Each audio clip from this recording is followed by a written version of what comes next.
Sa të paguan klienti juaj Sali Berisha? Shiko, kjo është një pyetje që nuk shkon me pyetjet që bëm deri tash. Po pyetje për sistemin e drejtësisë, për shiko, ai do të më paguaj në raport me suksesin, edhe me parashikimet e 2026-s. Qose shpallet e pafajshëm? Jo, edhe me sukses 2026-s. Shiko, çështja e Berishës nuk është një çështje e mirëfillt tregtare, siç po më pyesni ju mua. Se sa të paguam. Mos më thoj që po e mbron falas. Jo, nuk është problemi, shiko. Nuk po e mbron falas. Shiko, unë kam të drejtën e diskrecionit tim. Sigurisht. Unë të pyes, ti thua jo. Në këtë pjesë. Po falas nuk e ke domethënë. Sepse unë, shiko, Land, unë jam në një intervistë, nuk jam në një interpelancë. S'ma kisha thënë njeri këtë. Në interpelancë i detyruar, sepse vjen për shkak të funksionit. Jo, nuk të detyroj. Eksakt, po. Zoti Gjokuta, të detyroj. Po pyetje të bëj. Kjo është një pyetje që jo, ti pyetjen e bën edhe tregon që një gazetar goxha agresiv, sepse jo agresiv kuptimin e mirë të fjalës, jo do masakrojnë ata në shtëpi. Jo, më. Shiko, agresiv në ç'kuptim, sepse shqiptarët aty e kanë gjithë vëmendjen.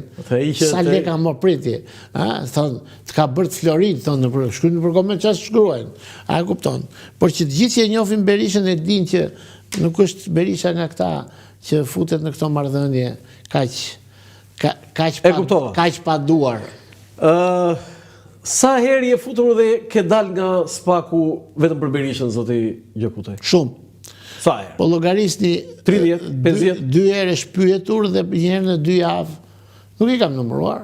Po i bie mesatarisht 50 herë? Po mbas edhe 50 herë. 50 herë futur. Ti je rekordmen kam përshtypjen. Po tash shiko, 50 herë bashkë me Berishën, është jo vetëm itinerar, por është dhe i tregues shumë i qartë kundra atyre pretendimeve që Berisha i shmanget drejtësisë, Berisha nuk vete, me bu me këto histori. Urdo ku e ke? Jo, Berisha ka vajtur, por Berisha edhe s'ka vajtur prokurori tani. Po, kur s'ka vajtur prokurori? Kur e morën donin të bënin këta, donin ta bënin dordolec para BGH-s, që shkelin kushtetutën dhe nuk vajtën në kuvend, ti merrnin lejen. Shiko, për Sajmir Tahirin e morën detyrim paraqitje në kuvend. Shiko, e kuptoni juve që me rastin e Berishës politika në pushtet e ka kontaminuar sistemin e drejtësisë. Ata kanë dhënë vendime skandaloze. Prit, të japi gjykata kushtetuese, ligjeroj që të thotë që detyrimi për paraqitje thotë nuk është kufizim lirie. Si s'qen ka për deputetin. Po mirë, pse autorizoi kuvendi detyrim për paraqitje për Sajmir Tahirin? Utoroi kuvendi pas. Jo, nuk utoroi kuvendi. E vlerësoi. Fare. Detyrim për paraqitje. Atëre, nëse detyrim për paraqitje nuk do ishte kufizim lirie, kuvendi do thoshte neve nuk po shprehemi dhe ato të letrat gjykatës dhe vendosti se ky s'është kufizim liri të autorizojmë ne. Zoti Gjokutaj, kur futet zoti Berisha në SPAK, ndryshon, ka emocione, ka të fare. Sari kënaqësi nuk është të shkosh në SPAK. Fare. Bile ka një humor sigurisht adoptuar.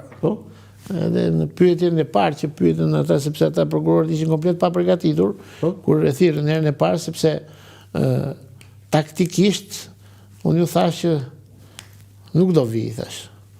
Në fakt jo do vinë dhe ne kemi bërë një debat të gjatë lidhje me këtë, sepse unë më desh që të debatoja, po t'i shpjegoja gjatë zotit Berisha çfarë ishte seanca e pyetjes në themel dhe çfarë është detyrimi për paraqitje. Se shikoni, detyrimi për paraqitje pa autorizim të kuvendit, një deputet dhe lider e opozitës, e kupton? Është i pavend.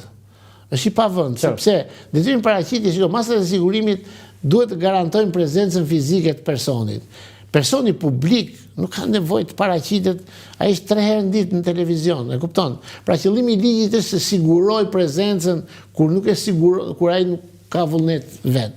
Dhe e agravuan kot situatën, sepse pastaj vajtën kërkuan arrestin për këtë shkak. Edhe arrestuan liderin e opozitës dhe ndaluan të shkonin në kuvend. Dakor? Edhe kjo është një shkelje shumë e madhe, sepse masa e sigurimit nuk afektonte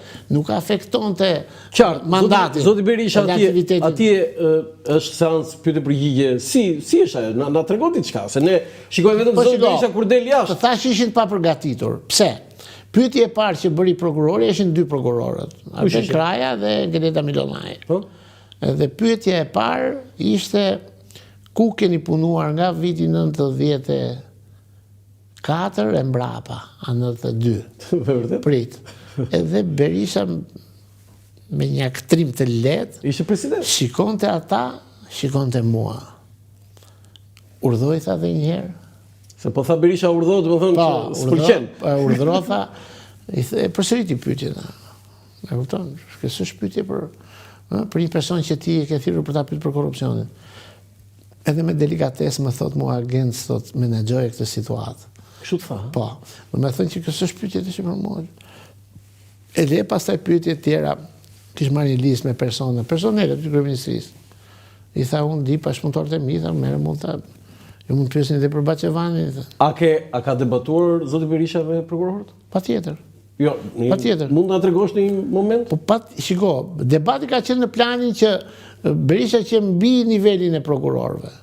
Ju shpjegoj ligjin për sportin, ju shpjegoj përse u ndryshua dispozita, ju shpjegoj shumë gjëra gjatë. Pra që pyeti sa i bën, sepse e vërteta ishte që ata nuk e prisnin që Berisha të paraqitej. Po që Berisha sigurisht që u paraqit dhe u paraqit një ditë përpara gjyqit të apelit, pikërisht për këtë punë që s'paraqitet dhe apeli e lan fuqi prap. Okej, foto tjetër.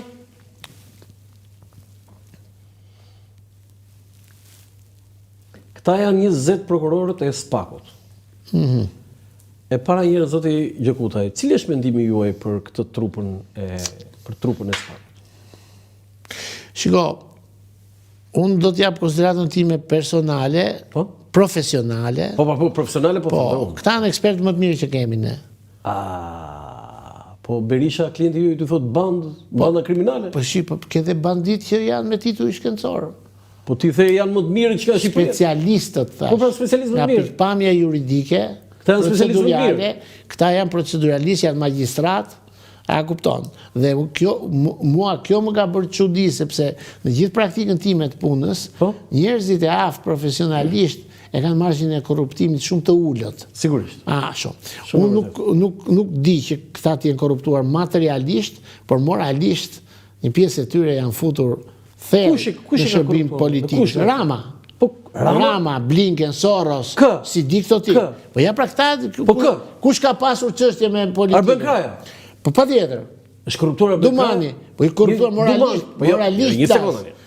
Jo materialisht, lutem, shiko. Unë po flas me avokatin më të mirë. Jo, fillesi se jam unë më mirë. Jo, një sekond. Në fillim, shiko. E kam thënë fillim, tani me i thënë Dumanit i korruptuar moralisht. Du ta vërtetosh. Po moralisht se nuk ka regjistruar me Gonigalin. Dakord? Moralisht është kjo, për të mbrojtur. Dhe po të mos ishte Dumani, Rama do kishte rënë nga pushteti sot. Po ti doj që Alti Dumani të rrëzoj Ramën nga pushteti? Si, jo më ta thrasi, ti thot hajde këtu po. Edhe ikë Ramën nga pushteti. Po si ikë Ramën nga pushteti, Ramën nga 83 vota. Ore, vetëm Shqipëri rrin, zënës kryeministri jam e akuzuar, kthehet në zyrë me vendim gjykate. Tu ke drejt, jo, tu ke drejt. Një sekond, tu ke drejt. Nuk mund pajtoj me lajthitjen. Si? Nuk po quaj lajthitje për delikatesë. Po ti e ka bërë Dumani si i korruptuar moralisht? Patjetër. The ballot is stronger than ballot. Ka